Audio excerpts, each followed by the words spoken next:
How did my husband stay calm in a crowded lobby while a stranger handed me papers with my name on them? I kept telling everyone I was the one being used and hurt, but the pages said something else. Why did the ring I gave away for help become the proof that ended my marriage in one legal step? My name is Araminta Sloane, but most people call me Minty. I was 34 that spring, and I worked at a dental office doing billing and phone calls. I knew how to talk in a calm voice even when I was hiding something. I told myself it was a skill, not a flaw. I said life was hard, and I just knew how to manage it better than other people. Evan was my husband. He was 36 and worked long days as an electrician. He liked plans, he liked rules, he liked being early. When we first met, I said his steady nature felt safe. After years, I told myself his steady nature felt like a cage. I said I carried the emotional load, and he just counted receipts. I still think I was right. That morning, the kitchen looked normal. The kids ate cereal and fought over a spoon. Nora, my daughter, asked for the blue cup. I gave it to her. Graham dropped milk on the table. I wiped it fast. Evan packed lunches with quiet hands. He asked if I could pick up the kids after school. I said yes. It sounded like a normal family, but I kept checking my phone under the counter. Kyle had sent a message earlier. He said he was short on rent again. He said his landlord was strict. He said he had no one else to ask. I told myself he trusted me because I was kind. I told myself Evan never needed me like that. Evan always had work. Evan always had tools. Evan always had his pride. Kyle had problems, and problems needed a person like me. I was not proud of the affair, but I was proud of the story I built around it. I told myself it was not a real affair because Kyle and I did not live together. I told myself I was not replacing my husband. I said I was supporting someone who had fallen behind. I said it was not betrayal if the intention was good. Evan noticed my phone. He asked why I kept turning it face down. I said I was tired of notifications. He asked if something was wrong at the office. I said we were short-staffed, and I had to cover more calls. He looked at me for a long time, like he was trying to hear the truth without words. I did not like that look. It made me feel small. So I became firm. He asked why I did not wear my wedding ring. I lifted my left hand and acted casual. I said my fingers felt swollen sometimes. I said the ring was just metal, and I did not need it to prove love. I said he was focused on the wrong thing. He nodded once, but his eyes went to the small ring dish by the sink. The dish was empty. I knew he would notice. I had moved the ring last night. I had placed it in the little velvet box in the back of my drawer. I told myself I did it to keep it safe. The truth was that I wanted it out of sight, because the sight of it made me feel like a thief in my own house. Evan dried his hands and asked where the ring box was. He said he saw it on the dresser before. I said I was cleaning and sorting. I asked why he kept track of my things. I said it felt like he was checking me. He asked if I was accusing him. I said I was not accusing. I was explaining how it felt. I made my voice soft, like I was the reasonable one. He did not raise his voice. Evan almost never raised his voice. That was part of why people believed me when I said he was cold. Cold was easier to hate than loud. I used that. At work later, I told my sister Jessa about Kyle's message. I did it while I sat in my car before going inside. Jessa said Kyle sounded desperate. She said men like Evan did not understand need because they never risked anything. She asked if Evan had ever done something wild for me. I told her he bought me a minivan and called it love. Jessa laughed and said I deserved more than schedules and coupons. I walked into the dental office with that laughter still in my chest. Rena at the front desk asked if I was okay because my lipstick looked smudged. I said I was fine and blamed the wind. I worked like normal. I posted claims, checked codes, called insurance. I smiled at patients. I acted like a woman with a clean life. During lunch, Kyle called. He asked if I could help today, not later. He said he would lose his room by evening. He said he would pay me back when his next job came. I said I would think. He asked if Evan would help. I said Evan would not understand. It sounded true when I said it, because I said it like a fact. When I got home, Evan was already there, cutting fruit for the kids. He had a new habit of coming home a bit earlier. He said it was for the family. I told myself it was because he did not trust me. He asked how work was. I said it was busy. He asked if I could show him the budget later. I said I would. He looked tired, but he still did things. That made me annoyed. If he was going to be the villain, he should act like one. His calm made my anger feel messy. Nora ran to him and said she drew a picture of our house. Evan asked what was in the picture. She said everyone was there. Evan smiled, but his smile looked tight. I told myself he was doing it for show. After dinner, I went to the bedroom and opened my drawer. The ring box was where I left it. I held it and felt the weight like a secret. I told myself it was half mine anyway. I told myself marriage was a partnership, so I could use partnership assets for partnership needs.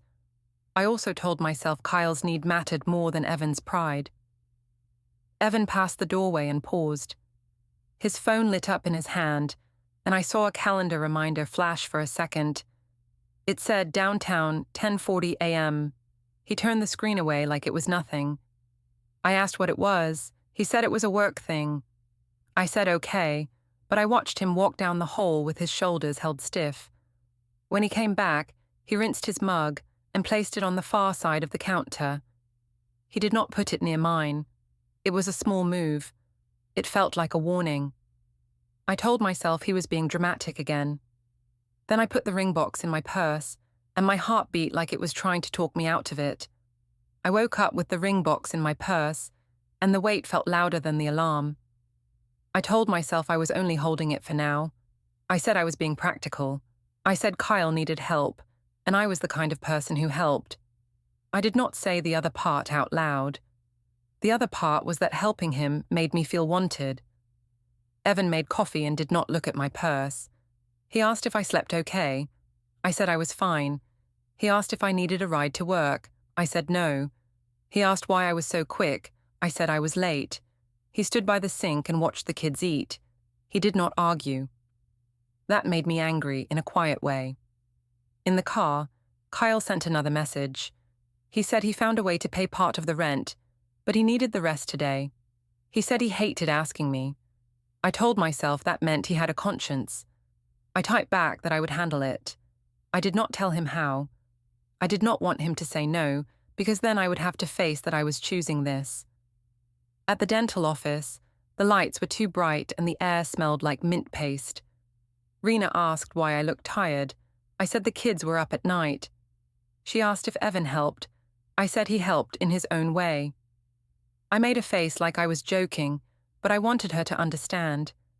I wanted her to see me as the stressed one and him as the problem. The morning got busy. A patient argued about a bill. A doctor asked me to fix a code fast. I did my job and smiled. I was good at sounding patient. Sometimes I thought being good at that gave me a pass in other areas. Like if I served everyone all day, I deserved something for myself. Around noon, I went to the break room and checked my phone again. Kyle asked if we could meet later. He said he could come near my office. I said no because people would talk. He asked where then. I said I would tell him. He asked if Evan knew. I said Evan did not need to know. I wrote it like it was normal. Rena came in and asked who I was texting. I said it was my sister. She asked if I wanted to go out after work with the group. I said yes right away. I told myself it was good to be social. The truth was that a crowd made me feel safer. In a crowd, I could control the story. Later, my manager asked for a quick word. She said my timesheet showed I left early last Friday. I said I had a doctor appointment. She asked if I had a note. I said I forgot it at home. She said it was okay this time, but she needed accuracy. I nodded and acted grateful. Inside, I felt offended. I told myself people loved rules more than people. I sent Kyle a short message and said I would meet him for a fast handoff after work. He asked what that meant. I said I would explain later. I did not want to type the word ring. Seeing it in text felt like proof. When the workday ended, I went to my car first and held the ring box again. I opened it and saw the gold band sitting there, like it was watching me. I closed it fast. I told myself the ring was only a symbol, and symbols could change. I told myself Evan had stopped making me feel special long ago, so I was only fixing the balance. Kyle met me near a side street by a coffee shop. He looked worried and kept checking his phone. He asked if I was sure. I said yes. He asked if Evan would notice. I said Evan did not pay attention to details like that. That was not true, but I needed it to be true, so I said it. I did not hand him the ring right there. I told him I needed to do it the right way, like it was a formal gift. He asked what I meant. I said I would get cash and then help him. He said he could do it himself. I said no, because I did not want him connected to it. He thanked me and said I was different from other women. I let that line sink into me. I needed it more than I wanted to admit. After that, I drove to the rooftop bar, where Rena and the others were meeting.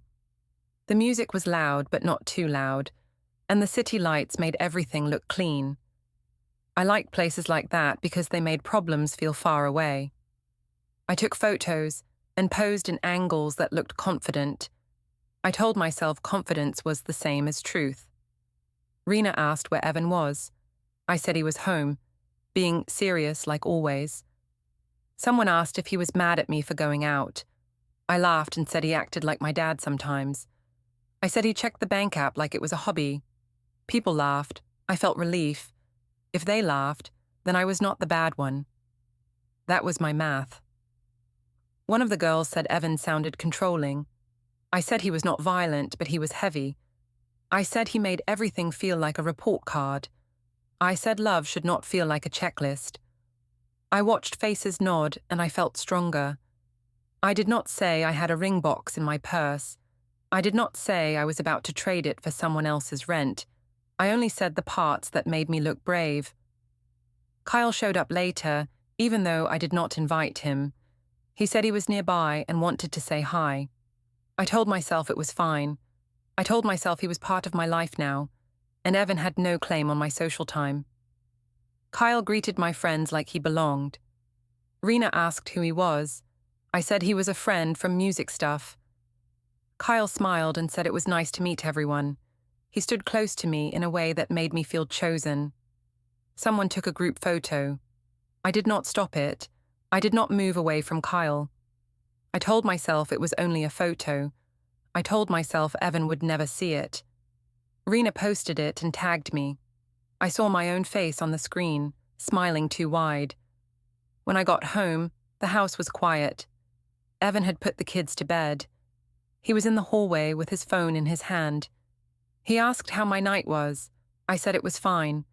He asked who Kyle was. I said just a friend. He asked why I was in a photo with him. I said people tag anything. I said Evan was being paranoid. Evan did not shout. He asked why I called him controlling in front of people. I said I never said that, and then I corrected myself and said I only said he was strict. I said he should not care what others thought. He looked at me like he was measuring my words.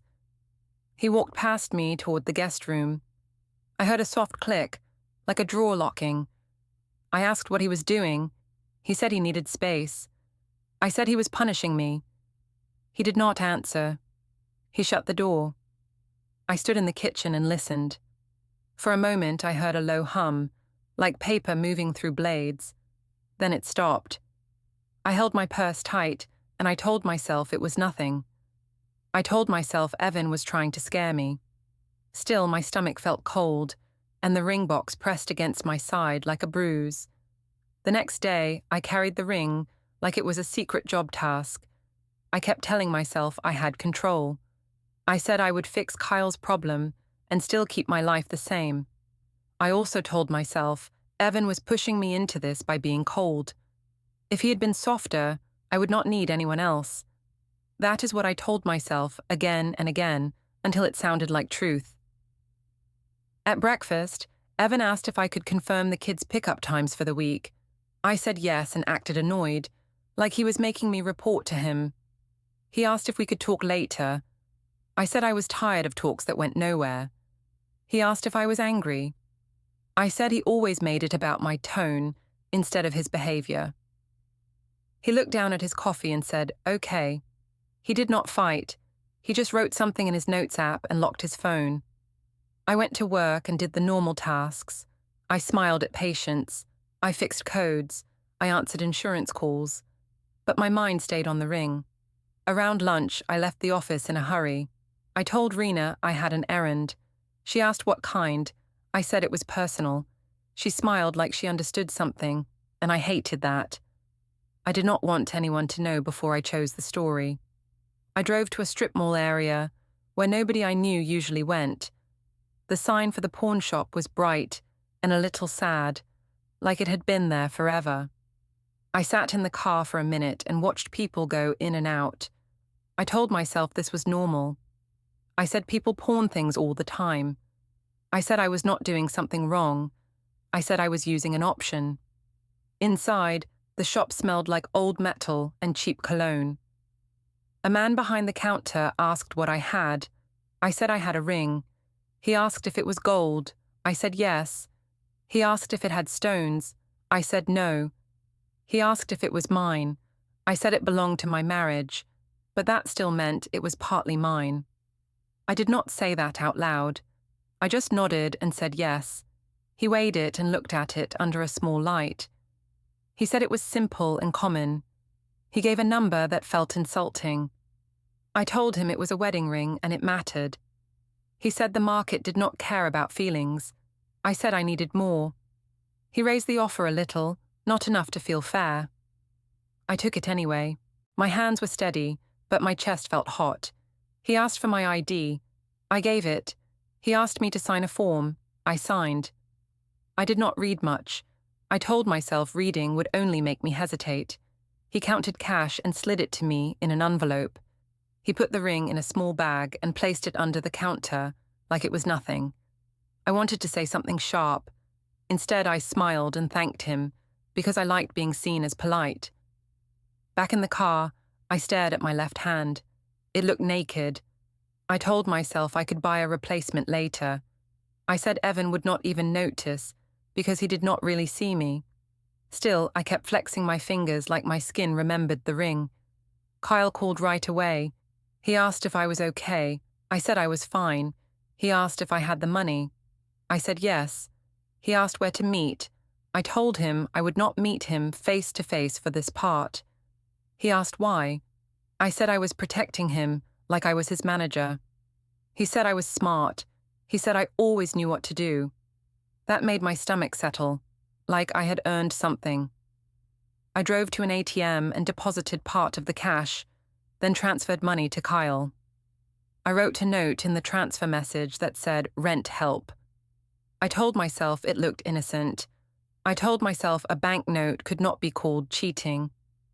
After the transfer, Kyle sent a message full of thanks. He said I saved him. He said he did not know what he would do without me. I read it twice. I let it fill me up. At work, Rena asked how my errand went. I said it was fine. She asked if Evan knew about my friend. I said Evan was not my owner. I said marriage did not mean I had to shrink.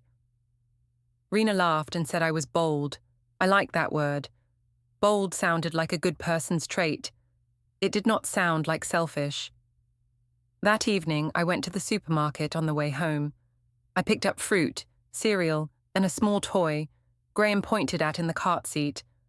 I told him he could have it because he was being good. I wanted to feel like a generous mother. At the checkout, I tapped my card and waited for the beep. Instead, it declined. The cashier tried again. It declined again. People behind me shifted and sighed. The cashier asked if I had another payment. I said the system was wrong. I said my bank had problems sometimes. I tried my phone wallet. It declined. My face burned. I could feel the eyes on my back. I told myself Evan must have done something. I told myself he wanted to embarrass me. I stepped aside and called Evan. He answered on the second ring. I said my card was not working and I needed him to transfer money. He asked why it was not working. I said I did not know, like I was helpless and he was cruel. He asked if I spent more than usual. I said no. I said he always assumed the worst. He paused and said he would check something. I heard his phone click like he was opening an app. He asked what store I was at. I said the supermarket near school. He said he would send a transfer for groceries only. I asked why only. He said it was a boundary. I laughed and said he was being dramatic. He did not answer the laugh. He sent the money. It came through. The cashier ran the card again. It worked. I drove home with bags in the back seat and anger in my throat. Evan had not yelled. He had not called names. But he had moved money like a lever, and it made me feel exposed. I told myself he was controlling. I told myself he was punishing me for going out. I did not tell myself the other truth, that I had just handed part of our life away in a strip mall shop. At home, Evan was in the kitchen washing dishes. He asked if the checkout problem got fixed. I said yes, because he decided to allow it. He asked what I meant. I said he knew what I meant. He asked where my ring was again. I said I told him. My fingers felt swollen. He looked at my hands and then looked away like he was tired. Later, I walked past the guest room and smelled something like warm plastic and ink. It was a faint toner smell. I heard a printer run for a second, then stop. A moment later, a single page slid out and landed on the floor. When I stepped closer, it looked blank from where I stood. I asked Evan what he was printing. He said it was nothing important and he would handle it. He closed the door gently. That night, I lay in bed and stared at the ceiling. I told myself the ring was just an object. I said the real ring was our commitment, and Evan had weakened that first. I said I was only balancing the scales. But my left hand felt empty, and the emptiness felt like a receipt I could not throw away. The family dinner was planned for weeks, and I still acted like it was a surprise attack. Evan said his parents wanted to see the kids. I said his parents always judged me. He asked what I meant. I said they watched my hands and my face like I was on trial. He said they just cared. I said caring was not the same as respecting. We drove to the restaurant in silence. Nora played with a sticker book. Graham kicked the back of my seat and hummed. Evan kept both hands on the wheel, like he was holding his temper in place. I told myself he was doing it to look holy. I told myself he wanted an audience so I would behave. The restaurant had a long table in the back. It was the kind of place that smelled like bread and onion soup. Evan's mum, Diane, stood first and hugged the kids. She kissed Nora's forehead and asked if school was good. Nora said yes. Evan's dad, Mark, shook Evan's hand and then nodded at me. My sister Jessa was already there with her husband Len, and she waved like she owned the room. We sat down, and I placed my left hand under the table by habit. It was a reflex now. I kept thinking someone would reach over and grab my fingers and expose me. I told myself that was silly. Still, I hid my hand. Diane asked how work was for me. I said it was busy. She asked if Evan helped with the kids when I worked late. I said Evan helped, but he was strict about rules. I made it sound like a joke, but I wanted it to land. Diane looked at Evan and said he always liked structure. Mark said structure kept the lights on. Jessa laughed and said structure also killed romance. I smiled at Jessa, like she had defended me. Then Diane looked at my hand. She asked why I was not wearing my ring. She asked it in a sweet voice, but it felt sharp. I said my fingers swelled sometimes. I lifted my hand in a small wave and acted casual. Diane asked if I saw a doctor. I said I did not need to, because it came and went. She looked like she did not believe it. Evan watched me closely. He did not interrupt. He did not save me. That made my skin prickle. If he had corrected Diane, I could have called him rude. If he had protected me, I could have said he was controlling. But he did nothing. I could not fight nothing. Jessa leaned in and asked why we were focusing on jewelry. She said a ring did not decide loyalty. Diane said loyalty was exactly what it showed. Jessa said women were not property. Diane said nobody said that. Evan's jaw moved once like he was chewing a word. He did not speak. The waiter brought drinks. Mark asked Evan about a job site. Evan answered in short lines. Mark asked if the crew was good. Evan said yes. Diane asked about the kids' routine. Evan said Nora had a school project and Graham needed a new coat. I watched him talk like a normal father, and it annoyed me. He was supposed to be the problem. He was acting like the solution. I tried to steer the talk back to my own stress. I said I felt lonely sometimes. Evan asked what I meant. I said he was always tired and always busy. Diane asked if we went on dates. I said Evan did not like going out. Evan said we could go out if we planned it. I said planning killed the mood. Jessa said chemistry did not live on a calendar. Evan looked at Jessa like he finally saw her clearly. Diane asked again, softer, where my ring was. I said I left it in a safe place at home. Diane asked why. I said because I did not want to lose it. Evan's eyes flicked to my face. He asked very calmly why my story kept changing. He did not say it loud. He did not embarrass me with volume. He just asked. I felt heat in my throat. I said he was twisting my words. I said I was tired and he was picking at me. I said he always made me look forgetful in front of people. Diane asked Evan not to start a fight at dinner. I turned to Diane and said he started fights by acting innocent. I told her he used quiet to control. Jessa nodded hard like she agreed. Len shifted in his chair and stared at his plate. Mark's eyes moved from me to Evan and back, like he was watching a storm come. Nora sat very still and looked at her napkin. Graham asked for fries again, too loud. Evan asked Graham to use a lower voice. I said Evan was always correcting. Evan did not respond. He just helped Graham with ketchup. At one point, my phone vibrated under the table. It was a missed call with no caller ID. My stomach jumped. I did not answer. I slid the phone back into my purse and smiled like nothing happened. Evan saw the movement anyway. He asked if everything was okay. I said yes, and I stared at him as if he was the rude one for noticing. After dinner, in the parking lot, Diane asked if I wanted to come by for coffee sometime. I said sure, but my voice sounded fake even to me. Mark told Evan to call him later. Evan said he would. Jessa pulled me aside and said Evan was acting weird. She said he looked like he had a plan. I said he always had a plan, and that was the problem. Jessa said I should not let him scare me. I said I was not scared. The next afternoon, I sat in the school pickup line and watched parents scroll on phones. Nora walked out with her backpack and climbed into the car. Evan was not there. That was rare. Nora asked where Daddy was. I said he was busy with work. She asked why he slept in the guest room now. I said he wanted space because he was upset with me. She asked what I did. I said grown-ups had misunderstandings and she should not worry. Nora looked out the window and went quiet. Then she asked why Grandma kept looking at my hand. I said Grandma was dramatic.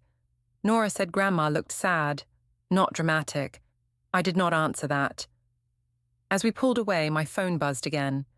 This time, a message preview popped up from Jessa. She said people were talking about the photo from the rooftop bar. She said Evan's friend saw it too. I put the phone face down and told myself it did not matter. But my left hand felt cold, and I kept rubbing my ring finger like I could erase the shape of what I had done. My week started to feel like a wall closing in, and I kept acting like I was the one trapped. Evan stayed calm in a way that made me look loud. I did not like that.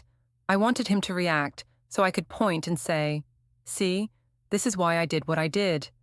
When he did not react, I had to build the reaction myself.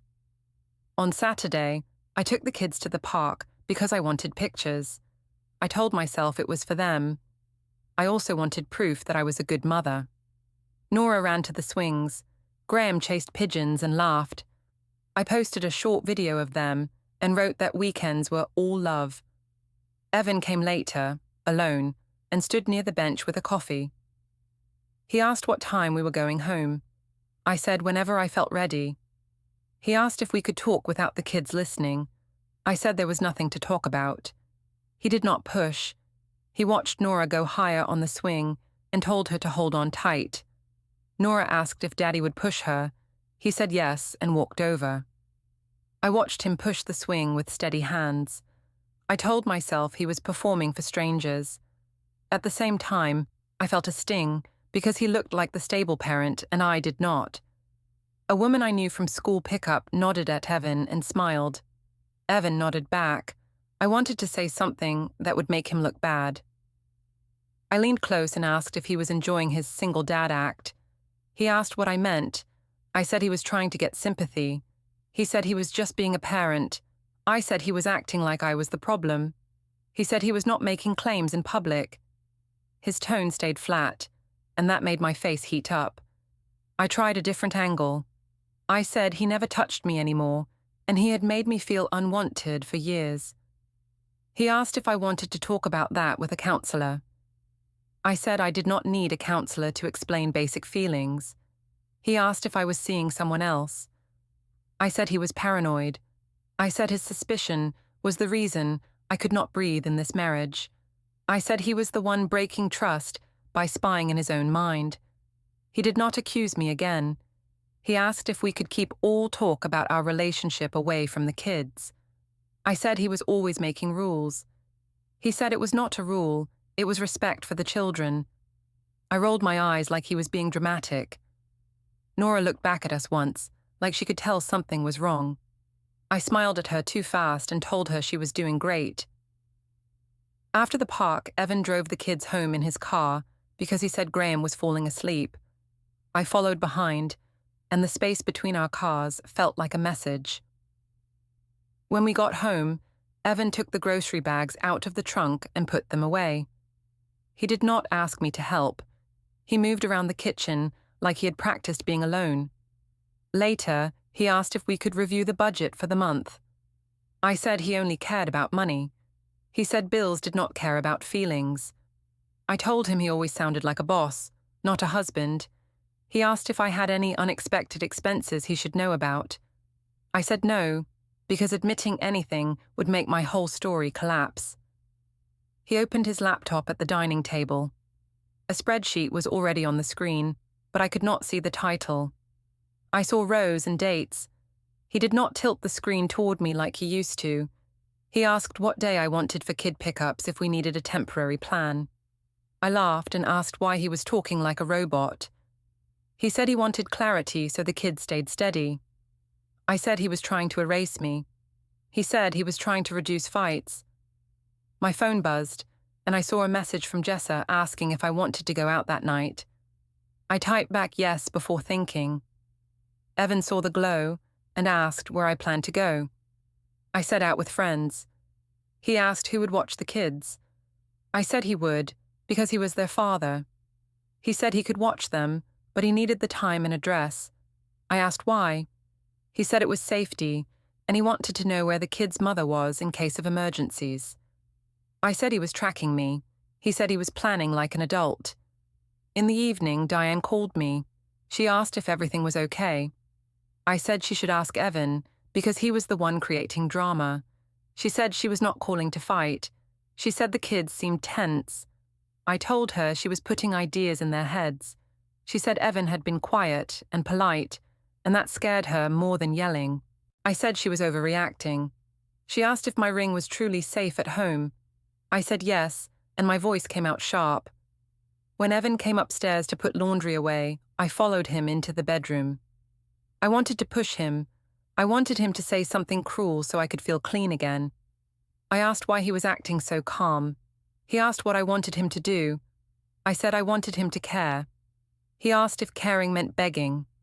I said no, but I wanted effort. He asked what effort looked like to me. I said it looked like jealousy, like fear of losing me. He was quiet for a moment. Then he asked if I had already left the marriage in my mind. I said he was twisting things. I said he was making me the villain to cover his neglect. He asked if I would agree to some basic boundaries until we figured out what was real. I asked what boundaries. He said separate spending for a while, shared bills paid first, and all kid schedule changes in writing. I said that was punishment. He said it was protection. I went to the closet and pulled out a sweater, just to look busy. On the top shelf, I noticed a neat stack of folders. One had a label that said utilities. Another said bank. They looked too clean, like they had been arranged on purpose. I reached up like I would move them, and Evan stepped closer. He did not touch me. He just stood there, close enough to block. He asked me not to go through his things. I said he was hiding something. He said he was organizing his life. Downstairs, I heard a short phone alarm sound from somewhere, then stop. It sounded like a reminder, like paper drop, but I could not be sure. I asked what that was. He said it was a reminder for errands. I said he was lying. He said I was free to think that, but he was done fighting in circles. I tried one last time. I said if he kept acting like this, he would push me away for good. He looked at me, and his eyes did not beg. He asked if I wanted to threaten him. I said I was only telling the truth. He nodded slowly, like he was taking notes without writing them. Then he spoke in the calmest voice I had ever heard from him. He said he would handle it properly. I went to the office tower at noon because I wanted to scare Evan back into place. I told myself I was going to talk like adults. I also told myself I would not cry in public. I walked in with my chin up, like the building belonged to me. Evan stood near the lobby windows with his work bag at his feet. He did not rush to me. He did not ask what I wanted. He looked like he had already decided something. I said he was being childish. He asked softly if I could lower my voice. I said I was not loud. A woman in a plain jacket walked toward me and asked if my name was Araminta Sloane. I said yes and asked why. She said she had legal documents for me and asked me to confirm my address. I felt my stomach drop, but I forced a smile and said she was mistaken. She said she was not mistaken and held out an envelope. People in the lobby slowed down, like they could smell drama. I looked at Evan and asked if he set this up. He said he did not want a scene and asked me to read it before I spoke. I said he was trying to humiliate me. He said he was doing it properly. I opened the envelope with shaking fingers. The first page had our names and a clear heading about divorce and temporary orders. I saw words about financial safeguards and a parenting schedule. I saw a line about marital assets, and my throat went tight when I saw the ring mentioned as property removed and converted. I told myself it was unfair. I told myself the ring was mine too. But the paper did not care what I told myself. I tried to laugh. I said it was just a ring and he was acting insane. Evan did not argue. He said the court would decide what mattered. He said he had records and timelines. He said he had screenshots, bank entries, and the tagged photo. He said he was not guessing anymore. My phone buzzed with Jess's name. I did not answer. Evan's mother walked into the lobby with the kids' backpacks. She did not glare at me. She looked past me like I was a stranger. Evan told her the time block for pickup started today. She nodded and said she understood. I scanned the page again and saw the temporary schedule had dates and hours, and it said effective immediately. I looked up at Evan, ready to say something sharp, but the words would not form.